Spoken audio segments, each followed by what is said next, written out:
The body was empty inside. When we opened the body, there was nothing inside.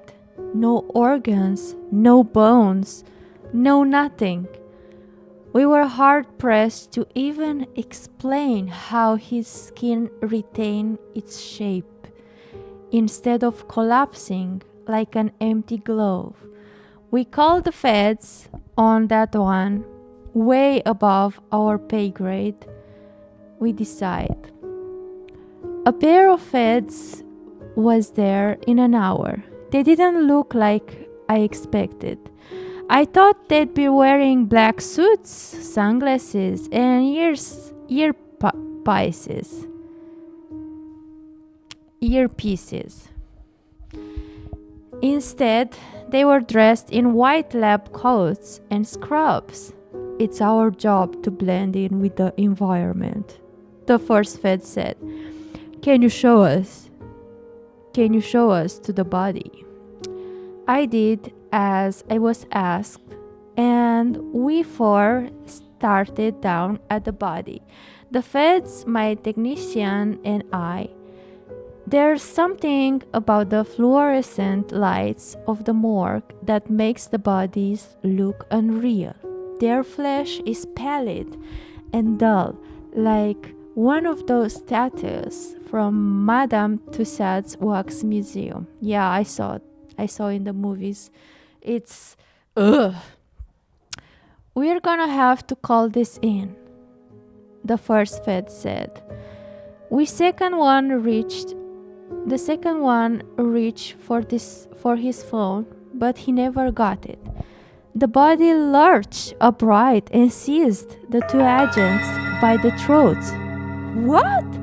Slowly, the flesh of his Y incision began to knit back together.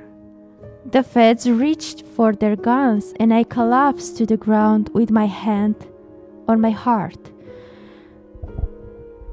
The gunshots tore through the hollow flesh suit, but the creature continued to squeeze the agents' faces, turned red and then purple, their eyes bulging and shot with blood.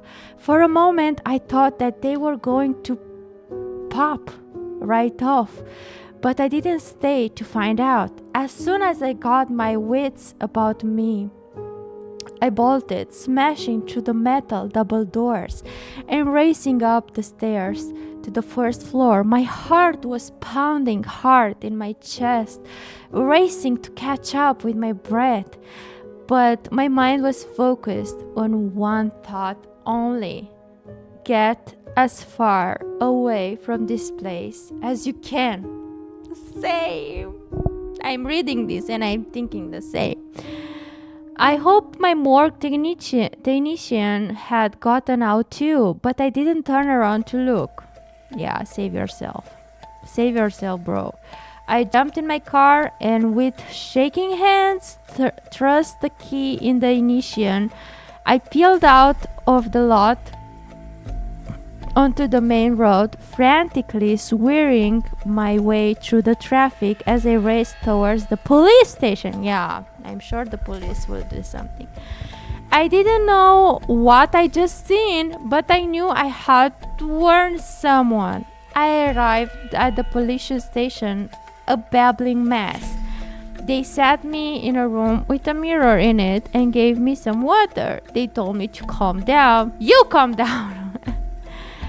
And there were murmurs behind my back about putting me in the psych ward for an overnight. Oh no.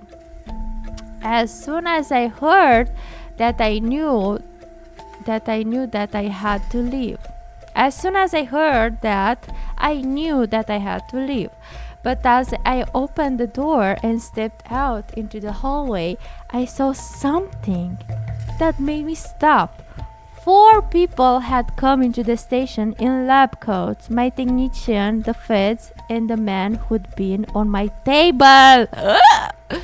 I went out the back hallway and through the emergency exit. I managed to circle back to my car before I heard gunshots inside. What in the... Wow. That night, I drove as far as a tank of gas would take me and checked into a motel under a fake name. Over the next few days, I watched the news reports for the town, but they didn't report anything strange. Some nights, I lie awake and wonder what happened. Were the police were the police able to put them down? Did the feds come in and cover up? Or there is a small town in America, Midwest, that's full of hollow people, just waiting for the chance to tear somebody open and hollow them out? I'm not sure. I want to find out. I'm not sure either. I want to find out. What about you? Do you want to find out?